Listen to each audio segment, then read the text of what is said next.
Wait lang, huwag ka muna mag-scroll at panoorin natin to. Okay? So, yan yung ating tinatawag na, kumbaga, cartridge pa yan eh. Ammunition kasi buo. So, tingnan natin kung paano ba nag-work yung ating cartridge o ammunition natin. So, yan yung tinatawag nating the bullet itself. Usually, lead yan. No? Yan kung makikita natin dyan sa screen. Tsaka ito naman yung cartridge case natin, which is shell.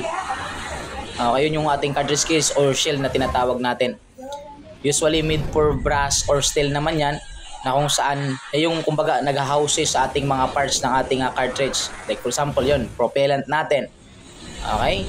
Yan yung kumbaga susunugin. Okay, yun yung susunugin para syempre para ma-push natin yung ating tinatawag na bullet. Yan yung yung tinatawag nating mga parts dyan sa baba. Yung ating primer, yan yung tutusukin ng ating firing pin kasi si firing pin kasi class, yan yung parts ng ano natin firearm that kumbaga siya yung titira sa ating primer para magkaroon ng ignition.